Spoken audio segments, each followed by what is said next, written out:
Hey, this is John over at Sabino Cycles.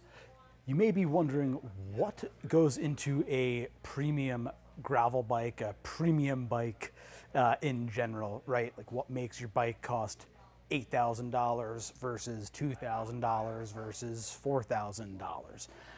So today we are going to take a tour of my personal bike. This is the Salsa Flyway Deluxe, and we are going to highlight a few of the things that really stand out with this bike and show you what you're getting when you're dropping that kind of money. So one thing to note when you are going to spend this much money on a bike is that you want to go with a brand that is, well known, has been around for a while, has a good guarantee, warranties their frames, and is just going to, stand by the product. The next thing I would say is buy it from a shop. You really want to, go to a shop, get a proper fitting, and listen to what they've got to say before you make a purchase like this. There's certainly better deals on the used market for, private sales, but I would shy away from dropping that much money on something like that. So Salsa has been a brand for quite a long time. They actually created the very first true, production gravel bike with the Warbird, and the Flyway is kind of taking over that bike. The Warbird is no longer. It was an awesome bike. And Salsa's whole ethos, their motto is adventure by bike. So they know a thing or two about adventure. That's all they do. They make bikes that are built to get you out there, let you take all your things with you, and stay comfortable for the duration of your trip. All right, hey guys, good morning. I'm out here in Green Valley today, and we are going to try to tackle the Mount Hopkins and Whipple Observatory climb. So we're heading all the way up there. Got about 4,000 feet to climb on gravel, so I need all the encouragement I can get. Am I gonna make it? I hope so. Let's find out together. What exactly are you getting with this bike? Let's start from the frame and expand outward from there. So Salsa offers the Flyway in two versions and as a frame set as well. So their standard frame is going to be just their basic carbon layup, but they also offer a deluxe frame, which is what is on here. That's offered in one other build as well as the frame set. So the deluxe version is going to drop 150 grams off of the frame weight, and it's going to use a higher high modulus carbon, higher modulus than the standard frame, and a slightly different layup. So that is a pretty substantial upgrade to the standard frame. And it's been fantastic for me so far. I've got a couple hundred miles on it, and I'm loving it. What else do you get with your purchase?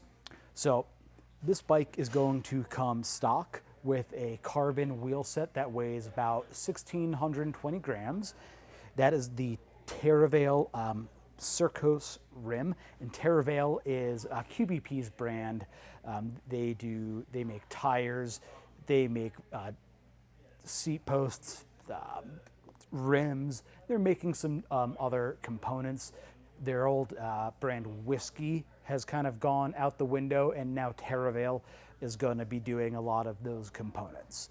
So it's a stout rim, 25 millimeter internal width, nice and lightweight, robust, and then those are going to be mated to a DT Swiss 350. Fantastic hub, good serviceability, and they're just proven to be reliable. You are getting a full complement of zip parts. So for the handlebars, and these are some of my favorite handlebars that I've run, they're the Zip Explore bars. They're really compliant. They feel great on really rough terrain. They've got a shallow drop and a great flare, really nice feel when you are in the drops. On the tops here, there's some great shaping. They're really comfortable. They're a little bit flattened out on the top. They give you a really good grip. For the seat post, you are also getting a zip post. This is just a straight post. It's not offset. So far, it's been quite comfortable. It's quite light. The whole bike, my build, without the bags, of course, my build with pedals weighs in at 18.9 pounds. So that's really nice. For the cockpit, so you get this FSA stem, and you have internal routing up through the headset and the stem. They provide a spacer kit if you don't want to do running the housing through the stem, so you can run it up underneath. So if you were to do an integrated cockpit, or just you didn't want that, you can swap that out. So the bike is going to come equipped with the SRAM Force 13-speed Explorer. Fantastic group set. SRAM has really knocked it out of the park with their wireless group sets, road, gravel, mountain. I think that your money is better spent going with the Force group set and a nicer frame and wheel set versus jumping up to Red. You're getting almost the same performance with Force. Red is going to save you a little bit of weight. But again, if money's no object, knock yourself out. They do offer this bike in a $12,000 build, and that will come with Red. What I love when you make the jump up to Force versus Rival or Apex, on the inside of the hoods, you get these bonus buttons here, which you can control your Garmin head unit from them, or you can control the shifting up or down the cassette. Okay, so now is a good time to just stop for a moment, show you where we're going up there.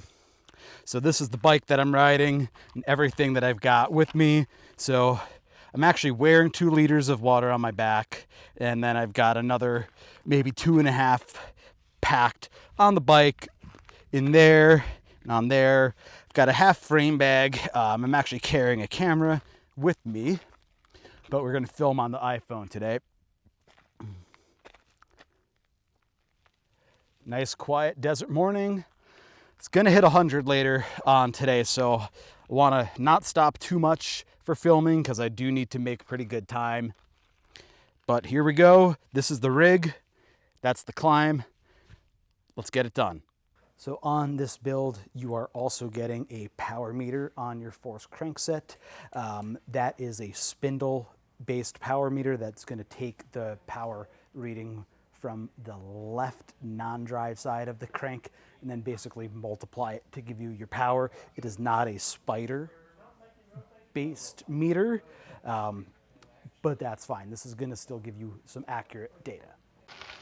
All right, we're going.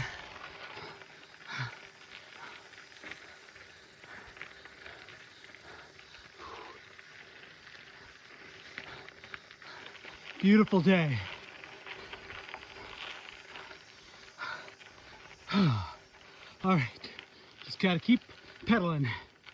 So a lot of the time, when you're making an investment like this in a bike, part of what you're paying for is, all of the R&D, all of the quality control, right? You don't want to get, this bike, but they didn't spend any money on safety testing and making sure that all the frames are in spec. So it's one of those things where, barring some, one-off incident, you can be confident in your purchase that, you're getting what you paid for and you're really getting a premium product that is going to put as much of your energy right into the pedals to make you go as fast as possible and stay comfortable. And with a lot of these bikes, you are I'll take Specialized as an example. If you buy a Tarmac, this bike has gone through generations and generations and generations of testing, and you really are getting the most bang for your buck. You're buying a vetted product that you can trust. Not saying that an off-the-shelf bike isn't going to do that for you, but I don't know if you can say with the same confidence, that it will. And then you're gonna get a warranty and a guarantee with these bikes. If anything does happen within the lifetime of their frames, that you're gonna be covered. And I think that's an important thing, especially when you're paying that much money. And to bring things back to focus more specifically on this bike, the Salsa Flyway, just a few more features of that. So they built this bike with clearance for 57 millimeter tires in the front. So you can get a big old mountain bike tire on there. And then you've got 50 millimeters in the rear. That's fantastic, great for gravel, good enough for single track or chunky double track. Out here in the Sonoran Desert, I'm often finding myself in sand and just really loose kind of gravel. This handles it perfectly. One of the things that Salsa is known for, and they've implemented really well on this bike, is their Class 5 VRS, which is their vibration reduction system. And with this bike, they say that they have reduced the vibrations and that force on the rear end by up to 20%. And what they've done is the way that they have shaped the stays and the layup of the carbon within the stays is actually providing that compliance. And when you take a look at them, they're incredibly thin and bowed. The shape is great, and it's about as thick as my pinky. And so that really helps quite a lot. I've rode this bike on some pretty gnarly terrain, whereas underbiked for sure. I fear I'm a little bit underbiked for this part. And it handled it well and about as comfortably as one could expect. But enough talking in the shop here. Let's go out and ride some gravel. Well, at first I thought that's where I was going. And then I said, nope, not going there. I am going right up to this one. I got 2 miles left. We got this. All right, yeah, we made it. It's a little touch and go there, but yeah, we got up here and beat my own time cutoff. Now, nothing left to do but have myself a little snack and then bomb down back to the car. Heck yeah. Thank you guys for coming with me. All right, guys, I made it. Can't get all the way up there to that observatory. It's a locked gate. So I'm not gonna go up there because it's like a pretty legit gate. Anyway, so here is the Salsa Flyway Deluxe. How did it fare on this climb? The climb itself was 9 miles and 3,300 feet of gain, almost all entirely on dirt and gravel. It was quite steep. So it let me get up here, which was great. I am definitely not in fantastic shape. I have been in that 46 tooth pretty much the whole way. I really enjoy the compliance on the back end. We're going to get a much better test of that on the descent. But for me, I mean, this is the perfect gravel bike. It's comfortable. It's a little bit more race oriented, so it is a more aggressive riding position than a lot of other, I guess we'd say, like all road bikes, like certainly compared to the Salsa Cutthroat is a mountain bike with drop bars, and so it has a mountain bike geometry. This is definitely more gravel. This will be at home when the pace is high, doing gravel races. You're not going to be held back whatsoever by this thing. Clearance for the big tires, extremely helpful. And again, we'll have a better sense of how this handles when we get back down from the trail. So we'll do another little short overview after I've done the descent. But for now, we're going to get going. Something I really love with the Flyway and really all of Salsa's bikes is that they give you so many mounting points. So, I've got the 2 water bottles here, and I've also got my half frame bag, which is going to let me carry more water, more snacks, more emergency tools out here in the Sonoran Desert. And that's not even interfering with those, which is great. But then there's also more mounting points on the underside here. Got 2 mounting points up here, preferably a top tube mounted bag, so you could use a bolt on if you wanted to. And then you've got the 3-pack bosses on the front fork legs. So Salsa really stands by their adventure by bike. They want to get you out there into the wild on self-supported missions. And I love that. And I will just say, I have owned a Warbird, I've owned a Fargo, I have owned a Cutthroat. This bike is a ton of fun. And when I bought it, I first test rode a Crux and I test rode the Diverge from Specialized.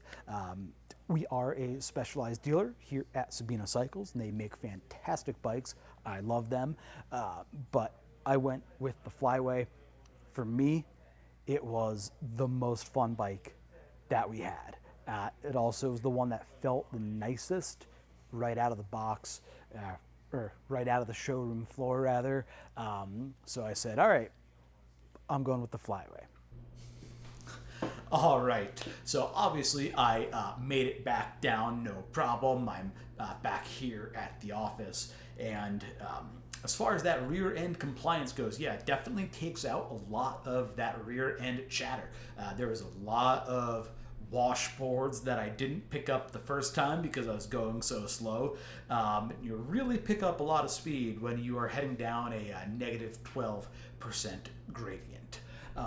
So yeah, that was fantastic. I'll continue to be cognizant of how that rear end goes, especially as I'm throughout the year test riding different bikes with the shop. I'll always be kind of comparing it to the Flyway and use that as a baseline. So the next bike I want to get out there is going to be our new Crux 5. That'll be a really interesting comparison. So yeah, thanks for watching. Hope this answered some of your questions. If you are looking at a high-end gravel bike or road bike, give us a call at the shop at Sabino Cycles, or if you are in Tucson, come on by. We would be happy to test fit you and get you out on the road.